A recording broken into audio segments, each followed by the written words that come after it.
കോഴിക്കോട് നഗരത്തിൽ സ്കൂട്ടറുകളിൽ അഭ്യാസം നടത്തിയ 3 യുവാക്കളുടെ ലൈസൻസ് സസ്പെൻഡ് ചെയ്തു. മോട്ടോർ വാഹന വകുപ്പിന്റേതാണ് നടപടി. 3 മാസത്തേക്കാണ് സസ്പെൻഡ് ചെയ്തത്. ഷഹദ് റഹ്മാൻ ചേർന്നു. ഷഹദ്, ഈ റോട്ടിലെ അഭ്യാസത്തിന് ഒടുക്കം ഒരു ചെറിയ നടപടി എടുത്തിരിക്കുന്നു. എന്തൊക്കെയാണ് വിശദാംശങ്ങൾ? കഴിഞ്ഞ ദിവസം രാത്രിയാണ് ഇപ്പോൾ നമ്മൾ സ്ക്രീനിൽ കാണിക്കുന്ന ഈ ദൃശ്യത്തിന് ആസ്പദമായ സംഭവം നടക്കുന്നത്.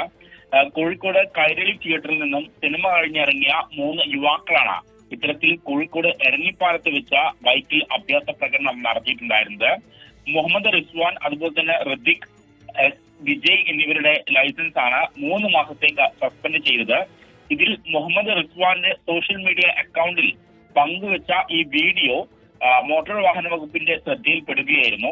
തുടർന്ന് ഈ മൂവരെയും മോട്ടോർ വാഹന വകുപ്പ് വിളിച്ചു വരുത്തി ഇവരുടെ കാര്യങ്ങൾ ചോദിച്ചു.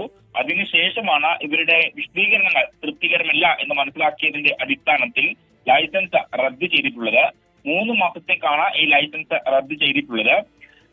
കോഴിക്കോട് എരഞ്ഞിപ്പാലത്തുള്ള റോഡിലാണ് ഈ അഭ്യാസ പ്രകടനം. രാത്രി ആയതുകൊണ്ട് തന്നെ, അതായത് സെക്കൻഡ് ഷോ കഴിഞ്ഞിട്ടാണ് ഈ യുവാക്കൾ മടങ്ങിയിട്ടുണ്ടായിരുന്നത്. ആ ഘട്ടത്തിലാണ് ഇത്തരത്തിൽ അഭ്യാസ പ്രകടനം കാഴ്ചവെച്ചിട്ടുണ്ടായിരുന്നത്.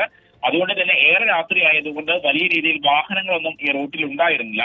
പക്ഷെ എങ്കിൽ പോലും ഇത്തരത്തിലുള്ള ഈ ഒരു പ്രവണത അത് ഒരിക്കലും വെച്ചു പൊറുപ്പിക്കാൻ സാധിക്കുന്നതല്ല എന്നൊരു നിലപാടാണ് മോട്ടോർ വാഹന വകുപ്പ് ഈ വിഷയത്തിൽ സ്വീകരിച്ചത്.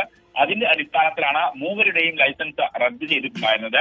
രണ്ടുപേരും, ഒരാൾ പഠിക്കുകയും മറ്റൊരാൾ വർക്ക് ചെയ്യുകയും മറ്റൊരാൾ ഓൺലൈൻ ഡെലിവറി ബോയ് ആയിട്ട് വർക്ക് ചെയ്യുന്ന ആളുകളാണ്. അത്തരത്തിൽ 3 പേരാണ് ഈ വാഹനം ഓടിക്കുകയും ഇത്തരത്തിൽ അഭ്യാസ പ്രകടനം നടത്തുകയും ചെയ്തിട്ടുണ്ടായിരുന്നത്. ഇതിൽ മുഹമ്മദ് റിസ്വാൻ, ഋതിക് എസ്, വിജയ് എന്നീ 3 പേരുടെ ലൈസൻസുകളാണ് സസ്പെൻഡ് ചെയ്തത്. ശരി, ഷഹദാണ് വിശദാംശങ്ങൾ നൽകിയത്. ഇരുന്ന് വാഹനം ഓടിക്കാൻ ഏറെ ബുദ്ധിമുട്ടുന്ന 3 യുവാക്കൾ, പാവങ്ങൾ, അല്ലാതെ എന്ത് പറയാൻ.